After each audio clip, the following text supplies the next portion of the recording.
आकाशवाणी भोपाल से प्रस्तुत है प्रादेशिक समाचार।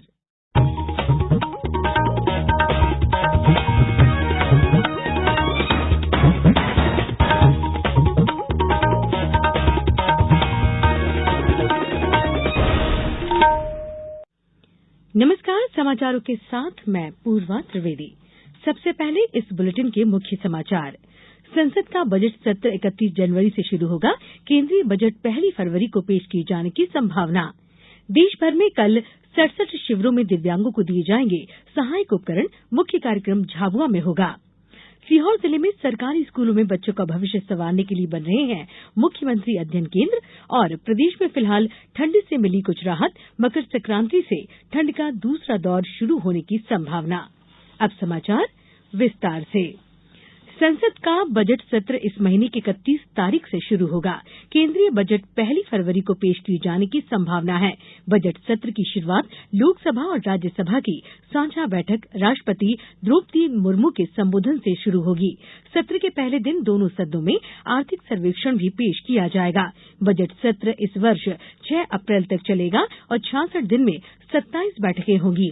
संसदीय कार्य मंत्री प्रहलाद जोशी ने कहा कि 14 फरवरी से 12 मार्च तक सामान्य अवकाश रहेगा। इस दौरान विभाग संबंधी संसदीय स्थायी समितियां अनुदानों की मांग की जांच और अपने मंत्रालयों तथा विभागों से संबंधित रिपोर्ट्स तैयार करेंगी। प्रधानमंत्री नरेंद्र मोदी ने नई दिल्ली में नीति आयोग में अर्थशास्त्रियों के साथ बैठक की। श्री मोदी ने केंद्रीय बजट से पहले अर्थशास्त्रियों से सुझाव मांगे। बैठक में वित्त मंत्री निर्मला सीतारमण और नीति आयोग के उपाध्यक्ष सुमन बेरी सहित अन्य विशेषज्ञ भी उपस्थित रहे। केंद्रीय सामाजिक न्याय और अधिकारिता मंत्रालय द्वारा दिव्यांगजनों को विभिन्न प्रकार के सहायक उपकरण प्रदान करने के लिए कल देश भर में 67 शिविर आयोजित किए जा रहे हैं। सभी 67 शिविरों के आयोजनों को ऑनलाइन वीडियो कॉन्फ्रेंसिंग के माध्यम से जोड़ा जाएगा। मुख्य वितरण कार्यक्रम झाबुआ के पॉलिटेक्निक कॉलेज में होगा। शिविर का उद्घाटन केंद्रीय सामाजिक न्याय और अधिकारिता मंत्री डॉ वीरेंद्र कुमार करेंगे। इस अवसर पर स्थानीय सांसद और जनप्रतिनिधि भी उपस्थित रहेंगे। इस शिविर में केंद्र सरकार की एडिप योजना के अंतर्गत 2292 दिव्यांगजनों को लगभग 2 करोड़ 79 लाख रुपए के 5231 सहायक उपकरण वितरित किए जाएंगे। इसके लिए यहां परीक्षण शिविरों का आयोजन भी किया गया था। सागर संभाग के कमिश्नर मुकेश शुक्ला ने आज खजुराहो में G20 की बैठक की तैयारियों का जायजा लिया।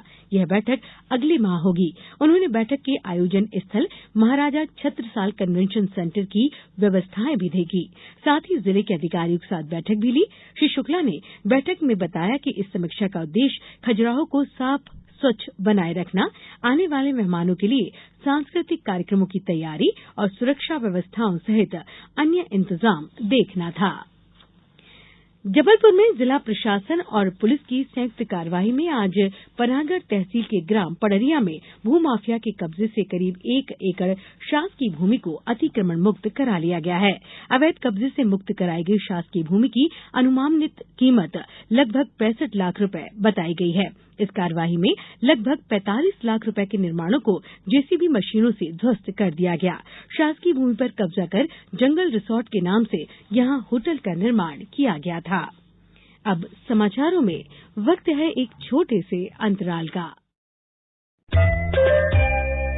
ये समाचार आप आकाशवाणी भोपाल से सुन रहे हैं। हमारे समाचारों को अब आप कभी भी और कहीं भी अपनी सुविधा के अनुसार सुन सकते हैं। ये समाचार बुलेटिन YouTube, ट्विटर और फेसबुक पर AIR न्यूज भोपाल पेज पर सुने जा सकते हैं। इसके अलावा आप हमारी वेबसाइट newsonair.com पर या AIR न्यूज ऐप पर भी समाचार सुन सकते हैं। ब्रेक के बाद समाचारों में एक बार पुनः आपका स्वागत है। सीहोर जिले में स्कूली शिक्षा विभाग ने निजी स्कूलों की तड़क भड़क से मुकाबला करने के लिए अब एक नया अनूठा नवाचार किया है। इसमें सरकारी स्कूलों में मुख्यमंत्री अध्ययन केंद्र की स्थापना की गई है। इससे विद्यार्थियों की कमियों को दूर कर उत्कृष्ट परीक्षा परिणाम लाने में मदद मिलेगी। कलेक्टर प्रवीण सिंह ने बताया कि अभी तक जिले में 60 मुख्यमंत्री अध्ययन केंद्र शुरू किए गए हैं। इन केंद्रों से 98 स्कूलों के विद्यार्थियों को लाभ मिलेगा। प्रदेश में ठंड से फिलहाल कुछ राहत है, लेकिन मौसम वैज्ञानिकों के अनुसार मकर संक्रांति से प्रदेश में ठंड का दूसरा दौर शुरू होने जा रहा है। इस दौर में दिन की अपेक्षा रातें ज्यादा ठंडी होंगी और कई इलाकों में रात का तापमान गिरकर 4 डिग्री तक आ सकता है। वैज्ञानिकों के अनुसार आज और कल उत्तर प्रदेश और राजस्थान के कई इलाकों में बारिश होने की संभावना है। इसका असर प्रदेश में सीधे तौर पर पड़ेगा। कई इलाकों में रात का पारा 4 डिग्री या इससे नीचे आ सकता है। इंदौर की रातें पहली बार भोपाल से भी सर्द हो सकती हैं। यहां रात का पारा 8 डिग्री से नीचे जा सकता है।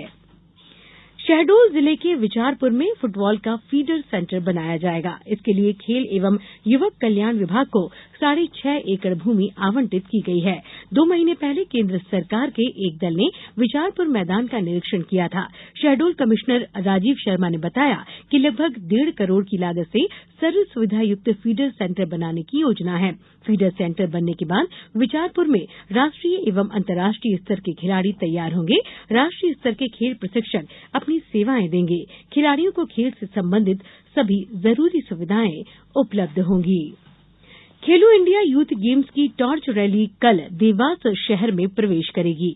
भोपाल से शुरू हुई इस टॉर्च रैली में जिले के जनप्रतिनिधि, अधिकारी, खिलाड़ी, खेल संघ, समाज सेवी संस्थाएं और दिव्यांगजन शामिल होंगे। जिला खेल अधिकारी ने बताया कि खेल और युवा कल्याण विभाग द्वारा प्रदेश में खेलो इंडिया यूथ गेम्स में 30 जनवरी से 11 फरवरी तक होंगे। इनमें 27 खेलों का आयोजन भोपाल, इंदौर, उज्जैन, ग्वालियर, जबलपुर, बालाघाट, मंडला और खरगोन में किया जाएगा। देश भर में लोहड़ी पर्व आज पारंपरिक उत्साह उल्लास से मनाया जा रहा है। ये उत्तर भारत, विशेष रूप से पंजाब, हरियाणा, हिमाचल प्रदेश, दिल्ली, जम्मू और चंडीगढ़ में मनाया जाता है। पारंपरिक तौर पर लोहड़ी फसल की बुआई और उसकी कटाई से जुड़ा विशेष त्योहार है और मकर संक्रांति के एक दिन पहले मनाया जाता है। अब कुछ समाचार संक्षेप में। केंद्रीय नागरिक उड्डयन एवं इस्पात मंत्री ज्योतिरादित्य सिंधिया ने आज जबलपुर के रानीताल क्रिकेट स्टेडियम में सांसद खेल महोत्सव में हिस्सा लिया। प्रदेश में 25 जनवरी को 13वां राष्ट्रीय मतदाता दिवस भोपाल में Kushabhau Thackeray international convention centre में मनाया जाएगा। शहडोल शहर से रोजाना निकलने वाले कचरे के निष्पादन के लिए कचरा प्रसंस्करण यूनिट तैयार की जा रही है। इस पर करीब 2 करोड़ रुपए की लागत आएगी। जबलपुर में धान खरीदी में गड़बड़ी की आशंका देखते हुए कलेक्टर ने फूड और मार्कफेड के अधिकारियों को एफआईआर दर्ज कराने के निर्देश दिए हैं। उन्होंने वेयर हाउस सील करने को भी कहा है। देवास जिले में कल से 28 जनवरी के मध्य आनंद उत्सव का आयोजन किया जा रहा है। इसमें ग्रामीण और नगरीय क्षेत्र और विकास खंड स्तर पर आनंद उत्सव आयोजित किए जाएंगे। भोपाल लोकायुक्त पुलिस ने सीहोर के नसरुल्लागंज में कल देर रात यहां की उप जेल के सहायक जेल अधीक्षक 20,000 रुपए की रिश्वत लेते हुए रंगे हाथों गिरफ्तार किया है। अशोकनगर में 18 जनवरी को अनुभाग स्तर पर सीएम हेल्पलाइन शिविरों का आयोजन किया जाएगा। मुरैना में वाहन चालकों की आंखों को दुरुस्त रखने के लिए निःशुल्क नेत्र शिविर का आयोजन किया गया। शिवपुरी के छत्री जैन मंदिर से मूर्ति चोरी की घटना को अंजाम देने वाले 5 आरोपियों को आज पुलिस ने गिरफ्तार कर लिया है। इस मामले में पुलिस ने पकड़े गए चोरों के पास से चुराई गई दोनों मूर्तियां भी बरामद कर ली हैं। और आगरमालवा जिले की सोयतकला पुलिस ने 2 आरोपियों को गिरफ्तार कर उनके पास से 10 लाख रुपए की अवैध शराब जब्त की है। इस बुलेटिन में फिलहाल इतना ही। अनुमति दीजिए। नमस्कार।